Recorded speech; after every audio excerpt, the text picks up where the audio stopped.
Hello.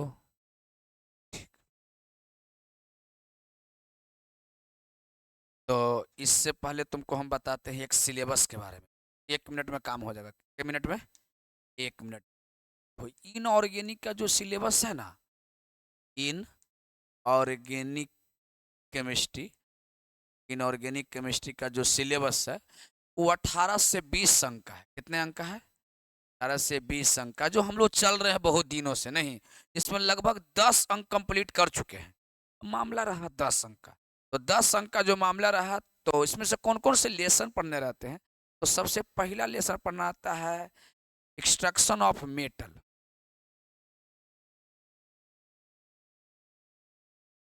Extraction of metal, जिसको तुमको हम पढ़ा दिए हैं, तत्वों का निष्कर्षण या धातु का निष्कर्षण। धातु का निष्कर्षण, किसका निष्कर्षण? धातु का निष्कर्षण। अब बताओ, तुम लोग ऐसा पढ़ाए हैं कि नहीं पढ़ाए हैं? एल्युमिनियम का निष्कर्षण, लोहा का निष्कर्षण, तांबा का निष्कर्षण, जस्ता का निष्कर्षण। इसी में तुमको पढ़ाए थे खनिज किसे कहते हैं, अयस्क किसे कहते हैं, अयस्क के कितने प्रकार हैं, अयस्कों का सांद्रण कैसे किया जाता है, कौन कौन सी विधियां हैं, धातु का शोधन कैसे किया जाता है। तो उसमें पढ़ाए होंगे कि अयस्कों के सांद्रण में हाथ से चुन के, फिर उत्प्लवन विधि, गुरुत्वीय पृथक्करण विधि, चुंबकीय पृथक्करण विधि, सब पढ़ाए थे। उसी में पढ़ाए होंगे हेमाटाइटियस, हेमाटाइटियस और मैग्नेटाइटियस, सब पढ़ाए थे। बॉक्साइटियस, हाँ, ये सब पढ़ाए थे उसी में। ये चैप्टर हम लोग खत्म कर चुके हैं। इसके बाद तुम लोग एक चैप्टर पढ़ना है, the P block elements. P block, block elements. The P block elements हम लोग को सुबह में आराम आराम से खत्म हो जाएगा। 10 दिन का चैप्टर है, हम लोग के पास टाइम है 15 दिन से कम नहीं। कितनी टाइम है? क्या तारीख है अभी? आए 12, 29 में कितना दिन टाइम है? 15 दिन टाइम है। 16 दिन टाइम है। हम लोग 10 दिन के लेसन है, आराम से 10 दिन में इसको खत्म कर लेंगे। ओके, 10 दिन का ही लेसन है और टाइम 15 दिन है। तो हम लोग अभी 11 बजे से कौन कौन से लेसन पढ़ेंगे? तो डी एंड एफ ब्लॉक पढ़ेंगे। क्या क्या पढ़ेंगे? D and F block elements पढ़ेंगे। और एक लेसन और पढ़ेंगे, वो क्या पढ़ेंगे? Coordination compound. क्या पढ़ेंगे? Coordination compound, coordination compound, compound. यही 4 गो लेसन हम लोग को पढ़ना है। 4 गो लेसन में कौन वाला पढ़ लिए हैं? पहला तो पढ़ लिए हैं। अच्छा, सुबह में आराम से हम लोग पढ़ लेंगे द पी ब्लॉक एलिमेंट्स। अभी तुम लोग को हम कौन वाला पढ़ाएंगे? 3 और 4, 3 और 4। 2 दिन पढ़ाएंगे तो मेरा 4 खत्म हो जाएगा, 3 दिन पढ़ाएंगे तो मेरा 3 खत्म हो जाएगा। तो 5 दिन पढ़ाएंगे, ये दोनों आराम से निकल जाएगा। उसके बाद सोच रहे हैं कि धीरे धीरे कुछ कुछ ऑर्गेनिक की बातें आप लोग भुला चुके हैं, तो हम चाह रहे हैं कुछ ऑर्गेनिक भी, मतलब 11 बजे शुरू है, तब लगातार पढ़ते चल जाए। कब तक? काहे ओकर बाद हमारा मन है पढ़ावे तो ना पढ़ावेंगे? कहा नहीं पढ़ा सकते हैं? आओ अपना रिवीजन करो बैठ के, है ना। जैसे अभी तुम लोग को पढ़ा रहे हैं, तो अभी तुमको हम पढ़ाएंगे कोऑर्डिनेशन कंपाउंड। क्या पढ़ाएंगे? इसको हिंदी में कहते हैं समन्वय, समन्वय, समन्वय यौगिक। क्या कहते हैं? हाँ, इसे समन्वय यौगिक कहते हैं। ये जो है ना, ये लगभग 2 से 3 नंबर का है। 2 से ज्यादा नहीं, कभी कभी तो 1 नंबर का पूछता है, कभी कभी तो गोल करता वो नहीं पूछता है। तो मैक्सिमम 3 नंबर का पूछेगा, नहीं तो 2 नंबर का, नहीं तो 1 नंबर का। तो आज हम लोग चर्चा करेंगे समन्वय यौगिक। कौन सा लेसन? चौथा लेसन। कौन सा लेसन? चौथा लेसन। कौन सा लेसन? चौथा लेसन। तो ये है समन्वय यौगिक। कौन सा यौगिक? लेकिन तुमको ये पता होना चाहिए कि कितना नंबर का रहेगा। तो ये 1 से लेके 3 अंक का रहेगा। कितने अंक का रहेगा? 1 से लेके, या तो 1 नंबर में पूछ दे, चाहे 2 नंबर में पूछ दे, और नहीं तो के नंबर में पूछेगा। तो हम लोग मान के चले कि 5 नंबर तक तैयारी करके चले। के नंबर के? 5 नंबर में। अब 5 नंबर तक तैयारी करके जाएंगे। अब बताओ, जैसे हम एक झोला, एक बोरा गोली और पिस्तौल लेके कहीं जाएंगे, अब अगला के पास मात्र 3-4 गो गोली है, तो बौछार करके आ जाएंगे कि नहीं आ जाएंगे? इतना तैयारी करके जाएंगे तब ना। अब अगला के पास एक झोला गोली है, तू 3 गोली लेके, 4 गोली लेके जाओ, तो तू मरा जाए।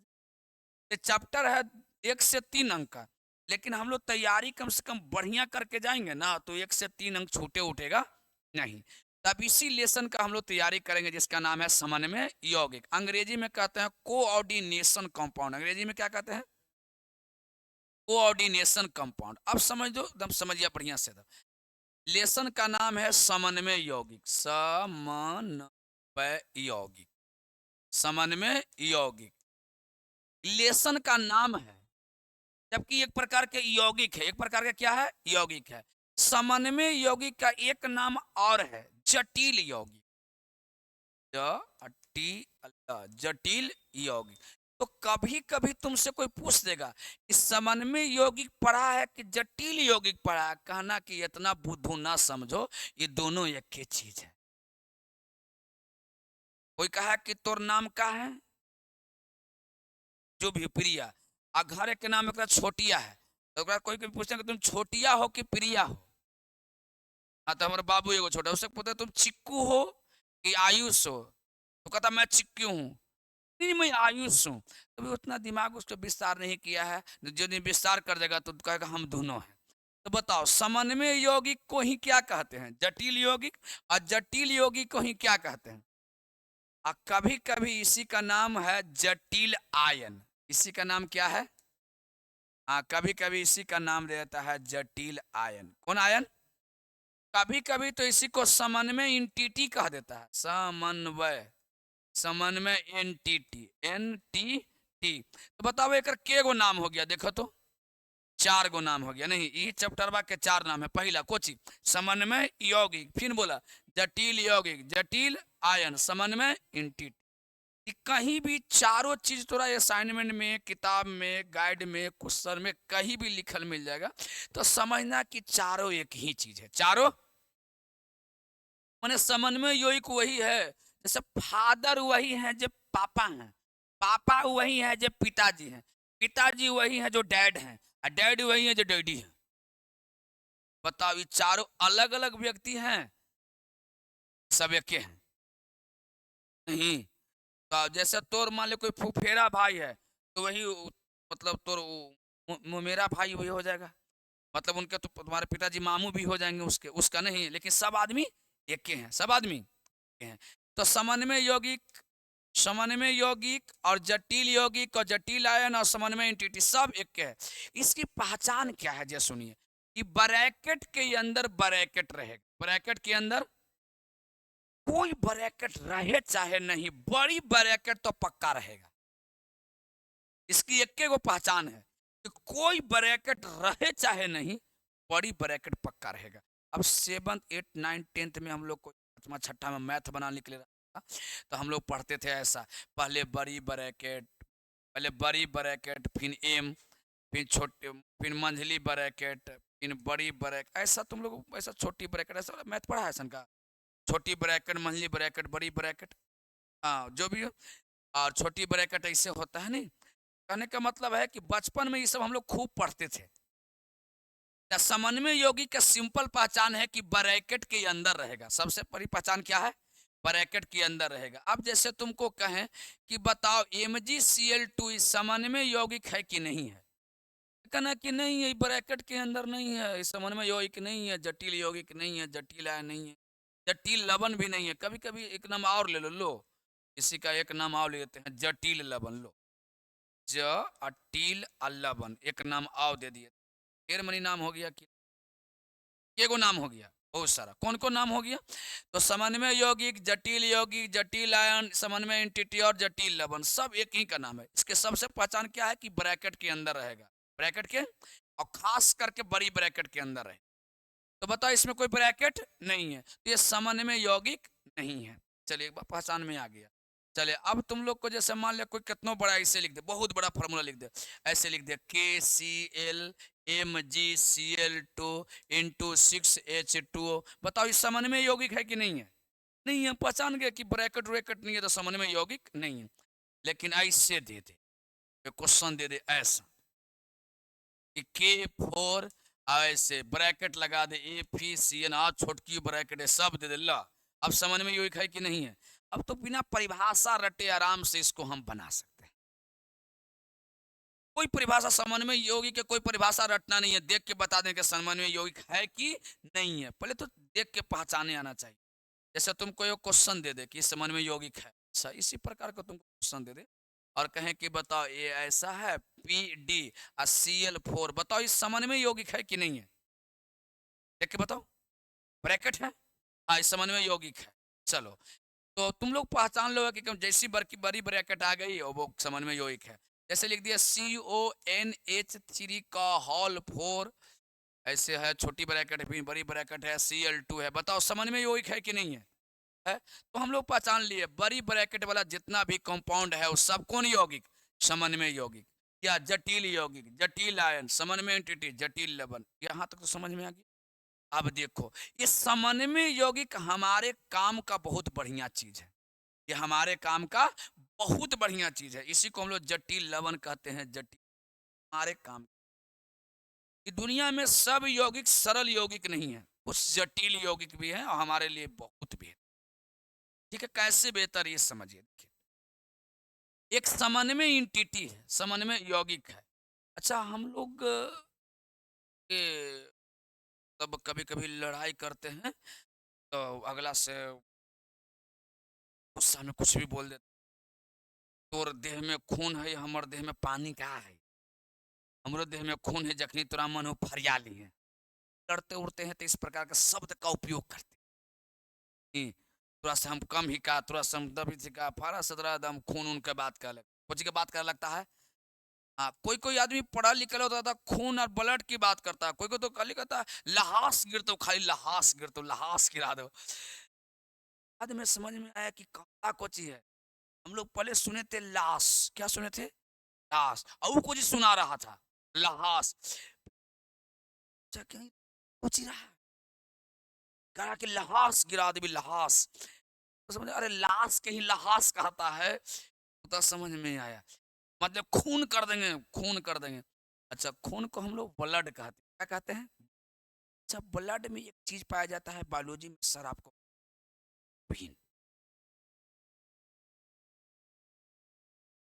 हीमोग्लोबिन, ये कहाँ पाया जाता है, ब्लड में। हीमोग्लोबिन एक समन्वय यौगिक है, जटिल यौगिक है, जटिल आयन है, समन्वय एंटिटी है और जटिल कौन, हीमोग्लोबिन किसका है, आइडिया है, लोहा का, किसका है, लोहा।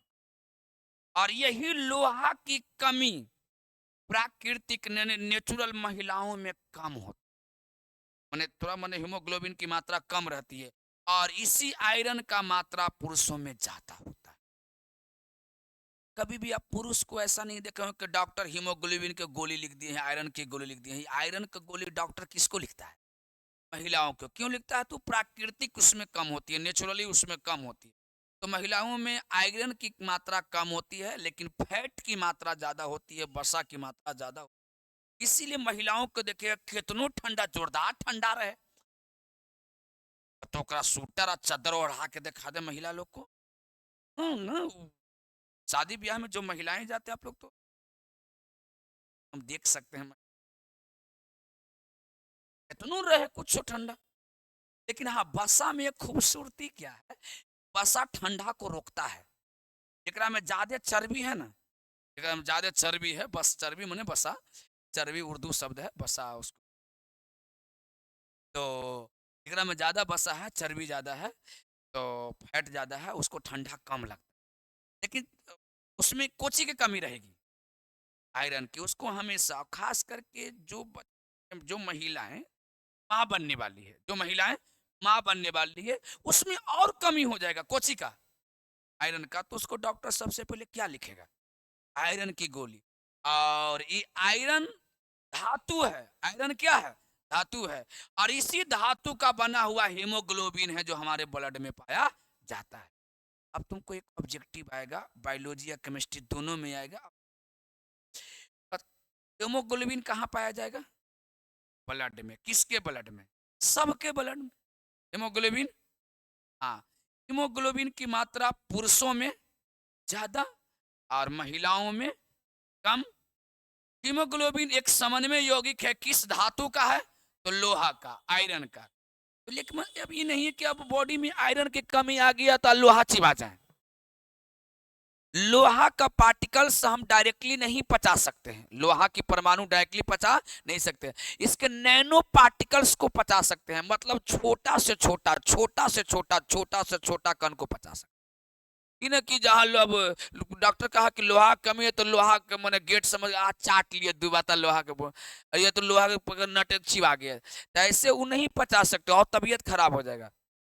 तो क्या होता है कि आयरन की गोली बनती है जिसमें लोहा के नैनो पार्टिकल्स होते हैं, इतने छोटे होते हैं, इतने छोटे होते हैं जिसे देख नहीं सकते, उसको पचा सकते हो। ठीक है, तो डॉक्टर कहता है कि आयरन की कमी है, तो बताओ लोहा खा जाएगा? नहीं, नहीं खाना, तो लोहा की नैनो पार्टिकल्स के तुम्हें बॉडी की जरूरत है। और समझ में आ गया? तो ऑब्जेक्टिव आएगा, हीमोग्लोबिन कहाँ पाया जाता है? ब्लड में। अच्छा, किसके शरीर में हीमोग्लोबिन ज्यादा मिलेगा? पुरुष में। किसके बॉडी में हीमोग्लोबिन कम मिलेगा? महिलाओं में। हीमोग्लोबिन में कौन सा मेटल होता है? आयरन। कौन सा होता है? अच्छा, हीमोग्लोबिन कैसा यौगिक है? समन्वय यौगिक। कैसा है? अब तुम बताओ, हीमोग्लोबिन समन्वय यौगिक है तो ये हमारे शरीर के लिए अच्छा है कि खराब है? तो हम समन्वय यौगिक हमारे लिए जरूरी है कि नहीं है? तो हमको पढ़ना चाहिए कि नहीं चाहिए? पढ़े तब ना आज इतना बात जाने कि महिलाओं में फैट ज्यादा होता है लेकिन हीमोग्लोबिन कम होता है। और इसमें खान पीन में ध्यान दीजिए, चुकंदर दबा के खाइए, उसमें आयरन होती है। खोजी खाए दबा के, एकदम दबा के। अभी लोग मुंह के तो ऐठल पला ही से है, खादी चुकंदर मुंह आओ ऐठा जेती, बात बात में मुंह ऐठ दे, या खादी चुकंदर तो आओ ऐठ देती। लेकिन ये पता नहीं कि उसमें सबसे ज्यादा कोची है? आयरन है। आयरन से क्या बढ़ जाएगा? हेमोग्लोबिन। हेमोग्लोबिन बढ़ जाएगा तो हमको जहां तहां चक्कर आता है, गिर जाते हैं, वो सब टेंशन उसन नहीं रहेगा। तो समय समय पर चक्कर उकर आता है तो हेमोग्लोबिन जचवाइए, आरबीसी जचवाइए, ये सब चीज। ठीक ना? प्लेटलेट जचवाइए, काहे चक्कर आ रहा है। ठीक है सर, आप केमिस्ट्री पढ़ा रहे हैं कि बायोलॉजी पढ़ा रहे हैं, कुछ ही वाला पढ़ा रहे हैं, समझ में नहीं आ रहा, पढ़ा कुछ ही रहा है ना? सब समझ में आ रहा है। ठीक है, अब देखो, तो ऑब्जेक्टिव क्लियर हो गया। अच्छा, हम लोग को विटामिन लेना चाहिए कि नहीं लेना चाहिए? हाँ, तो तुम लोग को पढ़ाए होंगे विटामिन। क्या पढ़ाए थे? विटामिन। विटामिन कई प्रकार के होते हैं, vitamin A, vitamin B, vitamin C, vitamin D, vitamin E, vitamin H, vitamin K. इतना प्रकार विटामिन है। इसमें कुछ विटामिन ऐसे हैं जो जल में मिले हैं, कुछ विटामिन ऐसे हैं जो वसा या तेल में मिले हैं। क्लियर है? अब सुनो, विटामिन बी एक कॉम्प्लेक्स विटामिन है। कौन विटामिन है? कॉम्प्लेक्स विटामिन है। कौन विटामिन है? कौन विटामिन? विटामिन बी एक कॉम्प्लेक्स विटामिन है, कॉम्प्लेक्स विटामिन है। इसीलिए विटामिन बी को कई भागों में बांट दिया गया है, कई भागों में। जैसे विटामिन बी 1, जैसे विटामिन बी 2, जैसे विटामिन बी 3, जैसे विटामिन बी 4, बी 5, जैसे विटामिन बी 6, जैसे विटामिन बी 7, जैसे विटामिन बी 11, जैसे विटामिन बी 12, जैसे विटामिन।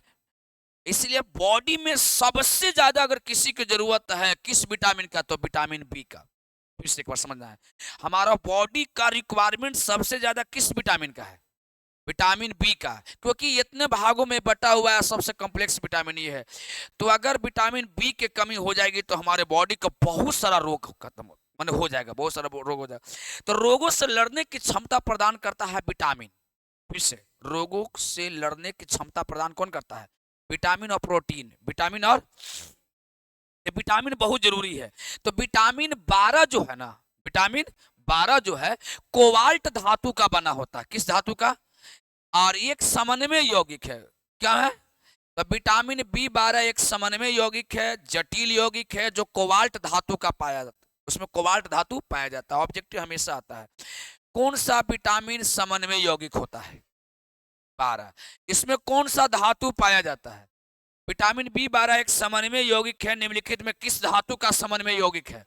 कोबाल्ट का। तो हम लोग विटामिन भी समझे। अच्छा अच्छा, एक बात बताइए, आप लोग हरा साग सब्जी खाना पसंद करते हैं? पालक खाना पसंद करते होंगे, ललका साग हो गया, गेनहारी, हम्म, समाज में। हाँ हाँ, ज्यादा गोभी, हाँ हाँ, ये थोड़ा तो डाल गया स्पेशल है देता। अच्छा, हाँ, हरी पत्ती के नाम सुना है? हरी पत्ती 30 रुपये के जी, के जी दे दिया। कल को भी बिना डंटी वाला 80 रुपये के जी दे रहा था, और पहले 60 रुपये दे रहा था, और 80 रुपये किलो कर दिया। अब ध्यान दो, हरी पत्ती 20 में पाए जाने वाले क्लोरोफिल, नाम सुना होगा, हरी पत्ती में पाया जाता है कोची, क्लोरोफिल, एक प्रकार का समन्वय यौगिक है। क्लोरोफिल कैसा यौगिक है? समन्वय यौगिक है। किसका है? मैग्नीशियम का। किसका है? तो क्लोरोफिल कहाँ पाया जाता है? हरी पत्ती में। कहाँ पाया जाता है? हरी पत्ती में एक समन्वय यौगिक पाया जाता है, जिसका नाम बताइए, किस धातु का है?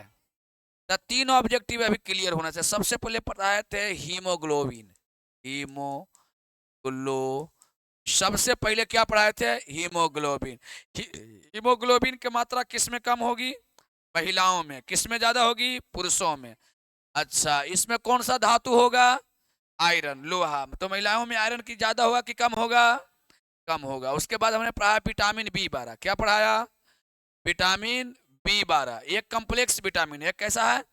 कम्प्लेक्स में, इसीलिए कम्प्लेक्स यौगिक भी कहते हैं, कोऑर्डिनेशन यौगिक, कोऑर्डिनेशन कंपाउंड भी कहते हैं। और ये इसमें क्या पाया जाता है? कोबाल्ट। क्या पाया जाता है? उसके बाद पढ़ाया हमने क्लोरोफिल। क्या पढ़ाया? क्लोरोफिल जो होता है ये हरे पत्तियों में पाया जाता है। कहाँ पाया जाता है? हाँ, हरे पत्तियों में पाया जाता है। क्लोरोफिल में क्या पाया जाता है? Sorry, magnesium. क्या पाया जाता है? ये तीन ऑब्जेक्टिव तुमको याद रहेगा। अच्छा, हीमोग्लोबिन कहाँ मिलेगा? ब्लड में। विटामिन बी 12 खाद्य पदार्थ में, भोजन, भोजन से करेंगे विटामिन बी 12। और क्लोरोफिल कहाँ मिलेगा? पेड़ पौधे हरे पत्ती के, माने पेड़ पौधा के हरे पत्तियों में मिलेगा क्लोरोफिल। उसमें कौन सा? Magnesium, cobalt. इतना बात समझ में आ गया। अब 2 क्वेश्चन समझा रहे हैं, एकदम खूब बढ़िया से, एकदम गर्दा समझना है, ठीक है। एक होता है, तुम लोग कभी हम पढ़ा रहे थे एसिड, अब पढ़ा रहे थे बेस। क्या पढ़ा रहे थे? एकदम एकदम बेसिक से पढ़ा देंगे, एकदम समझ, एकदम दिमाग में बैठ जाएगा। एसिड और बेस को मिलाइएगा ना तो बन जाएगा साल्ट प्लस वाटर। क्या बन जाएगा? फिर से, एसिड और बेस को मिलाने पर क्या बनता है? मतलब ये हुआ अम्ल प्लस क्षार को मिलाने पर क्या बन जाता है? लवण प्लस। अब तुम समझना है बढ़िया से। जैसे हमने यहां पर लिख दिया NaOH। क्या लिख दिया? हमने लिख दिया HCl और NaOH, हमने ऐसा लिख दिया, समझना बढ़िया से। HCl और NaOH लिख दिया, तो Na गया Cl के साथ, रिजल्ट बोल तो बाबू, NaCl। H गया OH के पास, क्या बनेगा? H2O। एकदम दिमाग में सब सेट रखना है। ये क्या है बताओ? ऐसे लवण को साधारण लवण कहते हैं। ऐसे लवण को क्या कहते हैं? लवण। अब समझो बढ़िया से, जिसमें एक ही लवण हो, एक एसिड और एगो बेस मिलके जो लवण बनाता है उसको साधारण लवण कहते हैं। उसको क्या कहते हैं? फिर से, एगो एसिड और एगो बेस मिला के जो लवण बनता है उसको कौन सा लवण कहते हैं? समझ में आया? अब देखो, ये NaCl एक लवण है, उसी प्रकार तो हम और समझाने का कोशिश करते हैं, ठीक है। अब देखो, बात ऐसा है कि यहाँ पर है बाबू HCl और यहाँ पर KOH है, ये दोनों को मिला दो, ठीक है? तो ये बना लेगा KCl प्लस H2O। ये क्या बना लिया बताओ? लवण बना दिया। इस लवण का नाम क्या है? साधारण लवण। साधारण, ठीक है। अब देखो, कभी कभी क्या करेगा कि एगो ऐसे KCl लिख देगा, एगो लवण ई है, अब बगल में एगो लवण आउ दे देगा। बताओ, एगो लवण है कि दो गो लवण है? के गो लवण? जब दो गो लवण के ऐसे जोड़ देगा, दो गो लवण का क्या करेगा? जोड़ देगा, तो इसको हम लोग दिक लवण कहते हैं।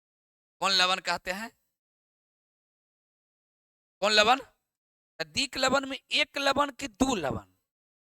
अच्छा, अंग्रेजी में DOU डबल साल्ट का क्या कहते हैं? Double salt. कौन साल्ट? डबल साल्ट में एक लवण की दो लवण। गुड। जैसे हम लिख दिए एक लवण ई है और एगो लवण ई है, ठीक है। के गो लवण है? कभी कभी तो क्या करता है कि पानियों जोड़ देता है ऐसे ल, तो पानी के तो नहीं कंसीडर नहीं करना, मान के चलना पानी है तैयो न है तैयो। एक लवण तो ई है और एक लवण ई है, तो कई गो लवण है? दो गो। तो इसको हम लोग क्या कहें बोलो? द्विक लवण। कौन लवण? द्विक लवण। द्विक लवण। अंग्रेजी में बोलो क्या कहेंगे? Double salt. कौन साल्ट? Double salt. द्विक लवण का निर्माण होता है एक लवण से कि दो लवण के मिलने से। फिर से, द्विक लवण का निर्माण कब होता है? दो लवण से मिलने से। जब दो लवण, दो सरल सरल लवण, दो सिंपल सिंपल लवण, देखो साधारण लवण, दो गो साधारण लवण को मिला देते हैं तो ये द्विक लवण का निर्माण होता है जैसे। और इस लवण को नाम क्या देते हैं पता है इसको? इसको नाम हम लोग देते हैं कर्नालाइट। क्या देते हैं? कर्नालाइट।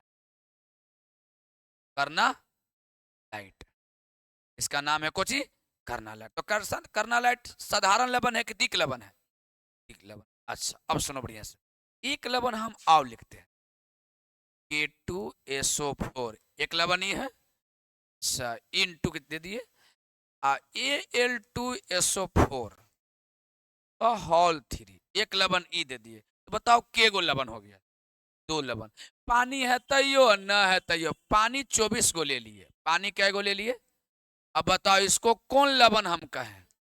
द्विक लवण। काहे द्विक लवण कहे पता चला? क्योंकि इसमें लवण कै गो है? जब दो सरल सरल लवण आपस में, साधारण साधारण लवण आपस में मिल जाते हैं तो इसी को कौन लवण कहते हैं? द्विक लवण कहते हैं। और इसी का नाम है फिटकीरी। क्या नाम है? इसी का नाम है पोटास एलम। कौन एलम?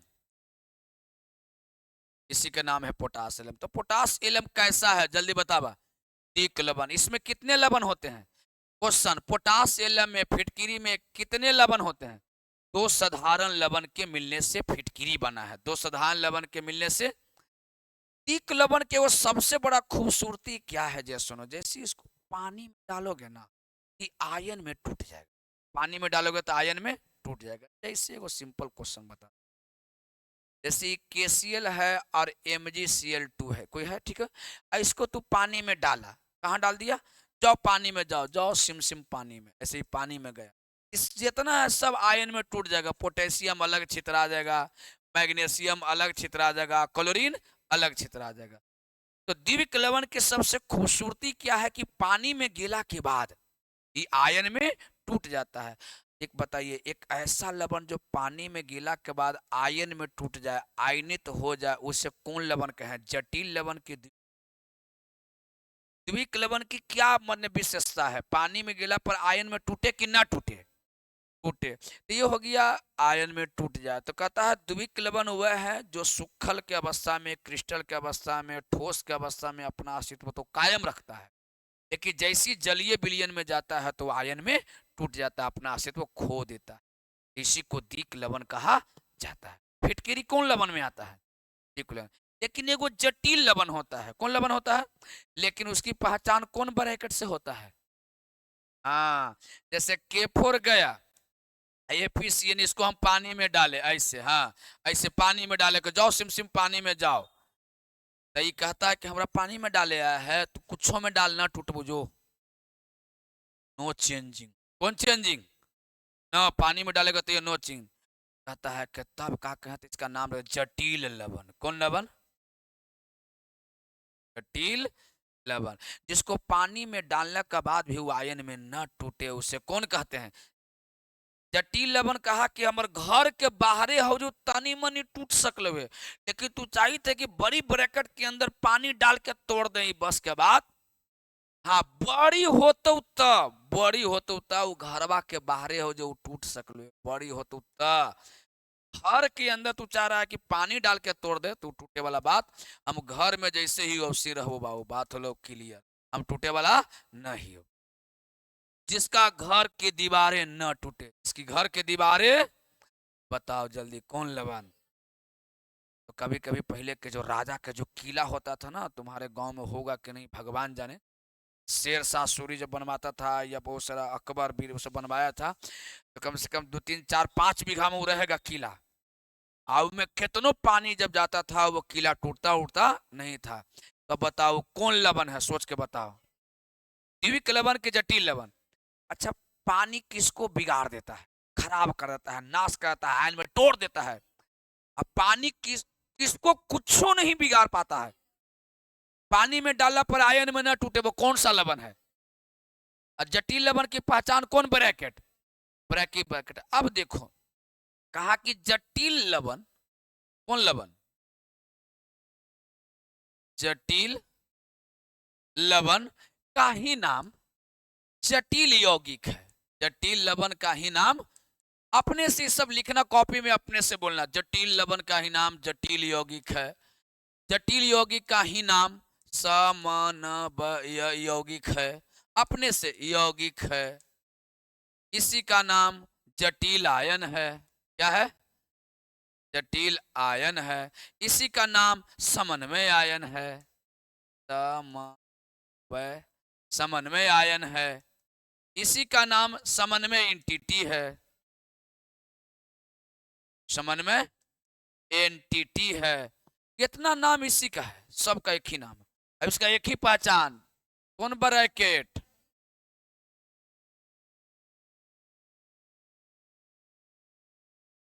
बड़ी टूटेगा, बहुत कुछ होगा, तो घर के अंदर की घर के बाहर वाला? तो घर के बाहर वाला टूट जाए तो कोई मतलब नहीं है, घर के अंदर की दीवारें ना टूटे, उसी को हम लोग जटिल लवण कहते हैं, जटिल यौगिक कहते हैं, समन्वय यौगिक कहते हैं, जटिल आयन कहते हैं, समन्वय कहते हैं, समन्वय एंटिटी कहते हैं, सब के। तो पानी किसी को कुछ बिगाड़ देता है, वो कौन सा लवण है? द्विक लवण। जिसका अस्तित्व खो देता है, पानी में जैसी जाता अपना अस्तित्व खो गया, पानी में विघटित हो गया, द्विक लवण। आज जो पानी में गीला पर भी अस्तित्व अपना खोता नहीं है, उस कौन लवण? जटिल लवण। यहां तो कोई दिक्कत?